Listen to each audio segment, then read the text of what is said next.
What is sociology?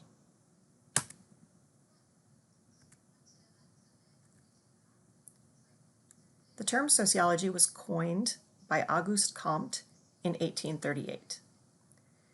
Comte was a witness to the Enlightenment period, during which the application of scientific method to the study of the natural or physical world was yielding huge discoveries.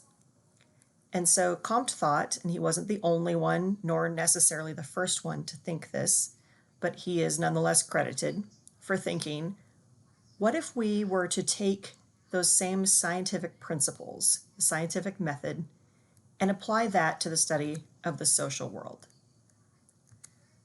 So when we say scientific study, we essentially mean methodical or systematic and empirical. So methodical or systematic means this isn't just based on what we ourselves have witnessed in our own personal lives. We're making a systematic attempt to explore different variables in as controlled a way as we can. And we're relying on empirical data. Empirical generally means observable. So the one exception to this in the social sciences is that when we can't observe something directly, something like intelligence, we can't observe that directly. We do what we call operationalizing it, where we're looking for empirical evidence of intelligence, okay? So then what do we mean by social? So if we're using scientific methods to study the social world, by social we mean that which is external to the individual. So we're not talking about processes, psychological, biological, chemical, etc. We're not talking about processes that are occurring within an individual. We're talking about things that occur between the individual and his or her environment, or between individuals, okay? So when we, as Americans, we have a very strong tendency to explain everything based on the individual. We're a very individualistic culture. But sociology butts heads with that a little bit, because sociology is saying that's part of the picture, right? But you need to also understand how things external to that individual might be affecting or driving or conditioning their choices. So the goals of sociology are essentially to be able to document and explain patterns and regularities of social life. We know, if we think about it, that there are norms or rules that govern a lot of our behavior. So when we go into a public restroom, there's rules, right? You don't peek under the stall. Probably you don't talk a lot. You probably avoid eye contact. A lot of these same behaviors actually also apply in elevators, despite the fact that what you're doing in there is a little bit different. But most people, when they get on an elevator, they get in, they turn and look kind of over their shoulder to the buttons to see if their button is pressed. They try to get their button pressed. They might politely ask someone else to press it or press it themselves, but then you sort of turn around, avert your eyes, look at the floor, and you keep your mouth shut, right? You don't have private conversations in an elevator, nor do you typically have them in a public restroom. But what sociologists know is that these are norms, right? We're not just making this stuff up as we go. It's not just based on how you might feel today and what you'd like to do right this second. It's based on what's expected of you, okay? So those are patterns that we can see in how people behave when they're in the social world and how people interact with one another. Another example of something sociologists study is collective behavior. Collective behavior is actually fairly unstructured, okay? So we talk about behavior from very, very structured, which is like the way you see people behaving in a bureaucracy is typically pretty structured. There's a lot of rules about what you do and don't. And so collective behavior tends to be on the other end of that spectrum, where it's more spontaneous. Things like riots and mobs, which are actually one of my personal favorite topics, but it usually comes at the end of the semester. So we may not have time to get into much of that, but I'm going to hope that we have at least some time to spend on mobs and riots because they are so interesting to me. And then other broad scale patterns that sociologists are trying to document and explain. Social institutions are another example. So social institutions typically include the family, education, religion, politics, economics, the media. And those are the 6 that are pretty much on everybody's lists. You may see occasional examples of social institutions that I didn't just name, but for the most part, there's a core 5 or 6 that everybody considers to be a social institution. So the other goal of sociology is to be able to accurately predict social behavior. So if we truly understand the patterns and the rules of social behavior, if we understand what's causing people to behave in one way or another, we should be able to make accurate predictions, right? This is the end result of all science, is that if you understand the cause-effect relationships involved accurately, then you should be able to accurately predict or hypothesize what will result from a particular set of conditions. And it's no different with social sciences. We want to be able to make accurate predictions. Another thing that sociologists and other social scientists do is we try and use what we know about the social world and how human beings work and how we make decisions to guide policy. Okay? So policy making is another goal of social science, more generally, and sociology specifically. So this is just a quote that I really like, but I think if you take it kind of one piece at a time, it'll really help you think more carefully about what sociologists are doing and what we pay attention to. So sociology is looking to see the general in the specific. And again, when you are going through your daily life, you're not really thinking about how you're following the rules, because those rules are so deeply ingrained in you, and they have probably been learned and conditioned in you over time. From the time you were very small, you probably don't even remember. Just an example of this, I was collecting my bags at the airport a few years ago. So I'm standing by the bag carousel and waiting for the bags from my flight to start coming out. And I heard someone sneeze and someone else say something other than bless you. I don't remember what was said, but a child asking his mother, he was very bewildered, and he was asking his mom, why didn't they say bless you? And so she's trying to explain how, well, we say bless you, but other people say other things. But that's the general in the specific, right? Like that little boy was witnessing specific behavior. It seemed specific to him, but what his mom is explaining to him is that's actually general behavior. These are patterns, right? These are things that most people say, but not everybody says. Those patterns vary by groups and other things. We're also looking to see the strange and the familiar. And again, this is part of the fact that for a lot of our social lives, our expectations and our own behavior is really governed by things, by rules and expectations that are so deeply ingrained in us that we don't really notice what's actually going on under the surface. For example, this isn't necessarily behavior, but we talk sometimes about government subsidizing particular industries, right? And so in recent years, we've had conversations in class about government subsidizing green forms of energy, or presumably green forms of energy, greener than the dominant forms have been anyway. And sometimes people will object, well, why should the government subsidize the wind turbine industry, for example? Why should tax money go to subsidize that? They should have to compete in an open market or a level playing field. Well, the reality is, this is the strange and the familiar. We don't realize all the ways that the government subsidizes the fossil fuel industry because they're so deeply embedded in our lives that we're not even noticing them anymore, right? So when you pay fuel taxes at the pump, what is that money going to pay for? Well, in a lot of cases, it's paying for roads, road maintenance, right? Well, what uses roads? Cars, right? So that's a way in which the government has in the past subsidized the fossil fuel industry.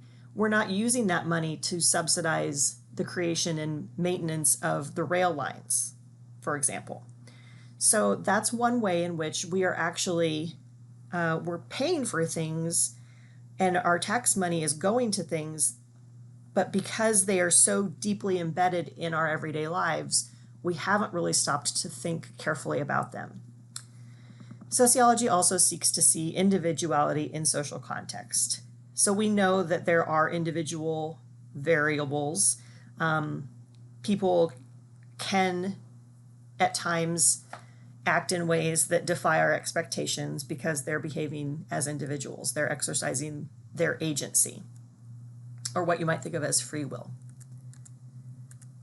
So the sociological imagination, which is the C. Wright Mills article you just finished, that is a term that is coined by C. Wright Mills in 1959. And he says it's basically the ability to understand the relationship between what he calls history, or larger social factors, and biography, the term that he uses to refer to our personal lives. So for example, if you're thinking about a family losing everything they own, going bankrupt, Mills would say, well, what's the historical context of that, right? Our initial thinking as Americans, again, because we're sort of prone to look first at individual variables, well, what were their choices? What were they spending their money on? What were they doing?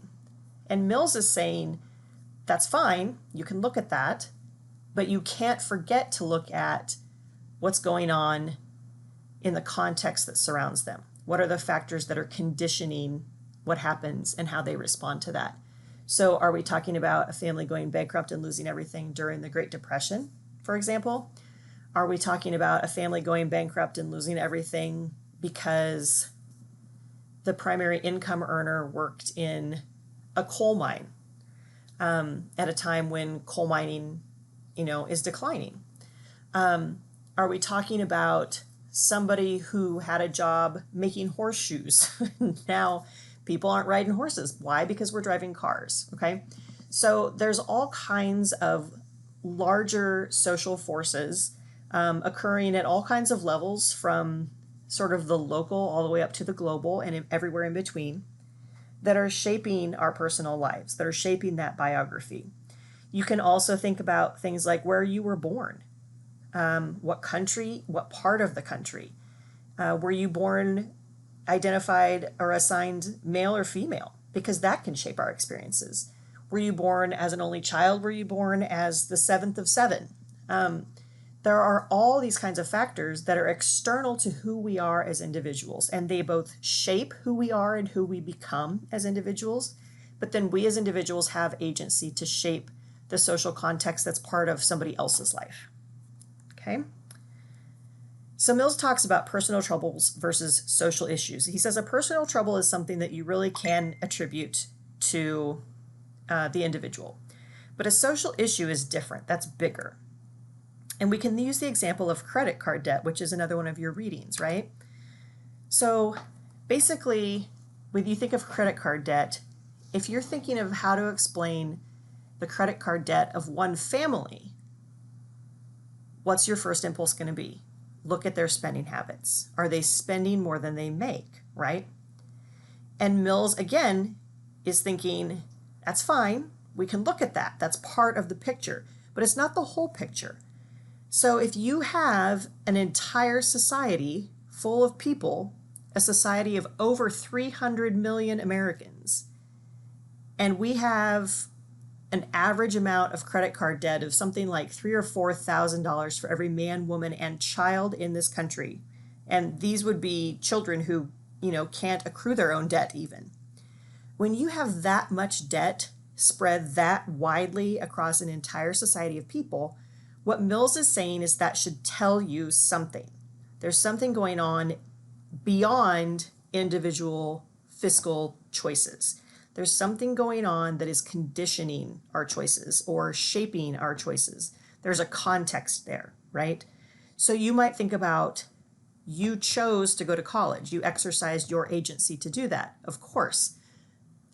But what are the factors that enable or constrain those choices? What are your real alternatives to going to college? Okay. So another way to think about sociological imagination is basically just to think of it as critical thinking, the ability to identify and question assumptions. If somebody has an assumption embedded in their conclusion, to be able to pick that out and say, well, wait a second, your conclusion seems to be based on this. And is that actually true? Does it hold water? And how do we figure that out? And also to question the conventional wisdom. One of my favorite economists, a man named Kenneth Galbraith, and his son, actually now Jamie Galbraith, is a well-known economist. But Kenneth Galbraith was known as saying, faced with the choice between changing one's mind and proving there is no need to do so, most people get busy on the proof. And Galbraith also said that conventional wisdom was basically a tool to keep us from having to think. So what Mills and sociologists are saying is we need to be able to question sort of the default explanation. And we need to be able to imagine what might be shaping or conditioning the individual choices that people are making. And now we'll see if I can get this link to work in the PowerPoint. This is just a little animation that actually comes with a different textbook, but I think it's useful. So I'm going to see if we can't capture it in the recording here.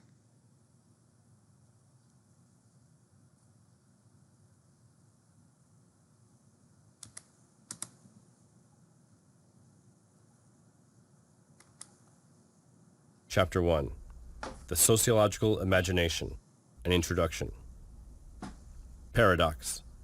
A successful sociologist makes the familiar strange. Sociology is the study of human society and its social structures and dynamics.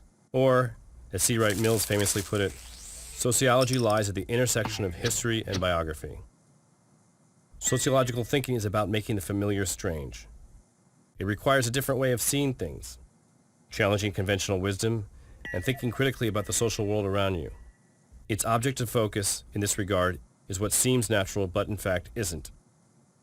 For example, we tend to think of a quote-unquote normal family as made up of a working dad, a mom, and kids. However, this quote traditional family was dominant only for a couple decades after World War II. Throughout history, families have come in all shapes and sizes. For instance, among the Na people in southern China, children are raised by their uncles rather than their fathers. Or take school. Why go to college? To educate yourself? Well, if that's the case, why not just go to your local library and read those same books for free? Or maybe you are in college to land a better job. People with college degrees tend to earn more money, are happier, and divorce less, right? But what about college dropouts like Mark Zuckerberg and Bill Gates, who, convinced of their ability, were able to achieve success in their own way? Just because college graduates tend to earn more doesn't mean that college caused that to be the case. It could be that people who go to college also tend to be advantaged in other ways, and that college doesn't really make a difference at all. What about race? Feels pretty natural, right? But is race real? Of course, race is a real social distinction, and people around the world make distinctions between us and them on the basis of race. In Central Africa, a jagged racial line was drawn between the Hutus and the Tutsis. Anyone with more than 10 cows or a long nose was considered Tutsi. Imagine that, race based on cows or noses. Even though genetic evidence shows the Hutus and Tutsis originated from the same Bantu peoples, this has been a very sad story, resulting in genocide of about 100,000 Hutus in Burundi in 1972 and 800,000 mostly Tutsi Rwandans in 1994. The bottom line is that things may not always be as they appear once you put on your sociological lenses. Just be sure not to trip while you're wearing them.